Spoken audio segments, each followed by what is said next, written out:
말씀 보겠습니다. 잠언 22장 13절 말씀입니다. 같이 읽겠습니다.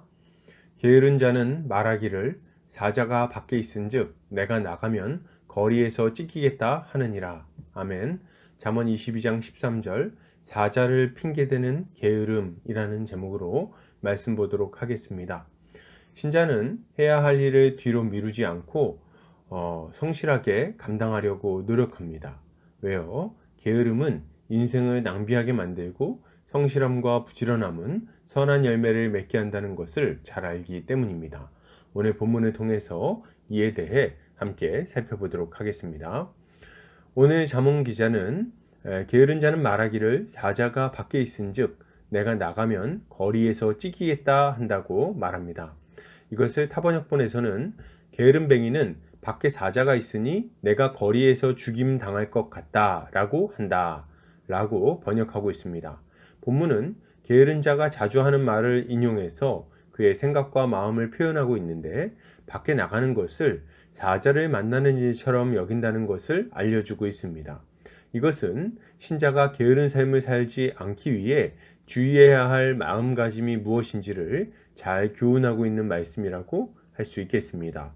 본문에서는 게으른 자가 사자가 밖에 있기 때문에 자신이 나가면 거리에서 찢길 것이라고 말한다고 하죠. 여기서 게으른 자는 아첼이라는 단어를 사용하고 있는데 이 단어는 게으른, 나태한 등의 의미를 가지고 있습니다. 그리고 거리는 레호브라는 단어를 사용하고 있는데 이 단어는 트인 장소, 광장 등의 의미를 가지고 있어요. 그러니까 정리해 보자면 게으른 자는 광장에 나가면 마치 사자를 만나서 죽게 될 거라는 말을 하면서 집 안에만 있으려고 한다는 말을 하는 것입니다. 이때 주목할 만한 표현은 거리에서 찢기겠다는 표현이에요.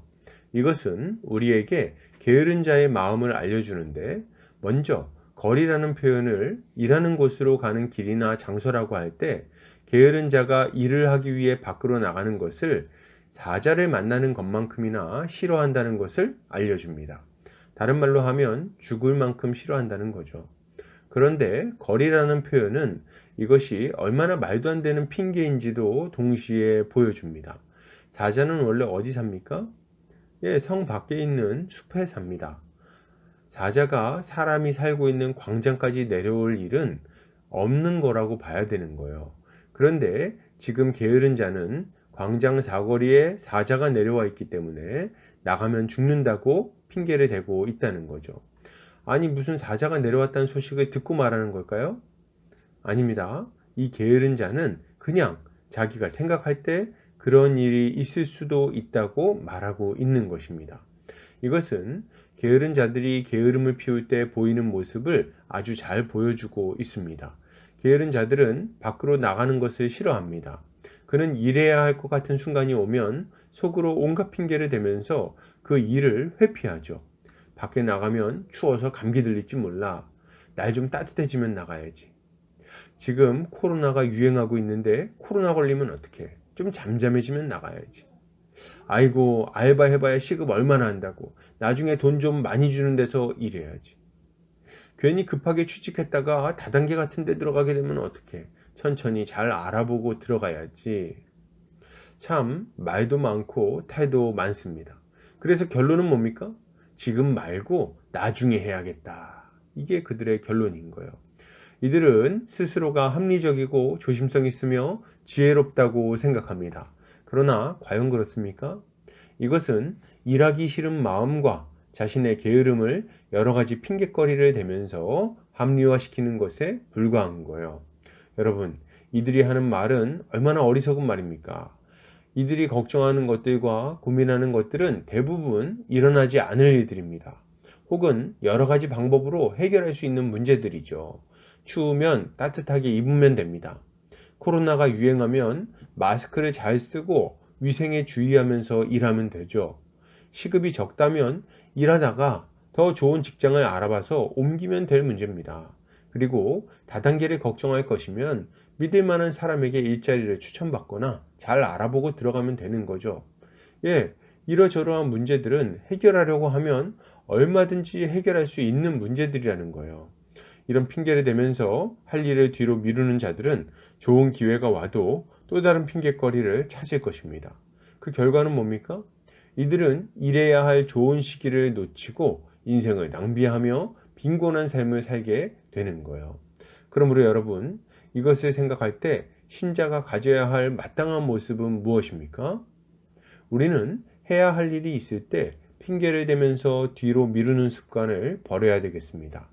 우리가 일을 하지 못할 이유는 100가지도 더 있습니다. 날도 춥고 질병도 유행하며 좋은 일자리는 별로 없고 좋은 사장님도 별로 없고 건강도 좋지 못하며 기분도 꿀꿀합니다. 아직 닥치지는 않았지만 일을 시작하면 가족이나 친구들에게 큰 일이 생기는 바람에 일을 못 나가게 될지도 모르죠. 그래서 중간에 그만둬야 될지도 모릅니다. 알겠어요. 그러나 그런 핑계는 이제 그만 좀 대고 문을 열고 밖으로 나갑시다. 거리에 사자가 있다고요?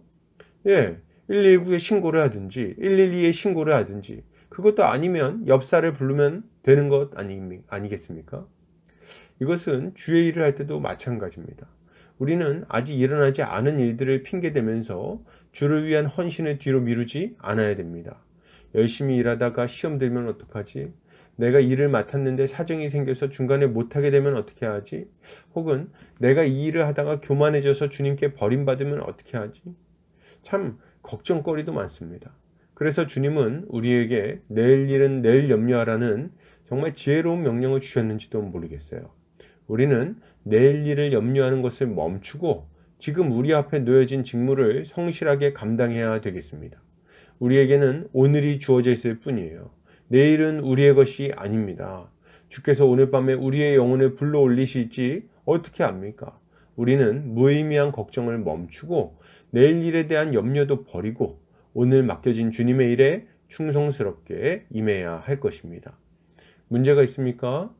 기도합시다. 전능하신 하나님께서 우리에게 힘과 능력을 주셔서 그 문제를 뛰어넘게 해주실 것입니다.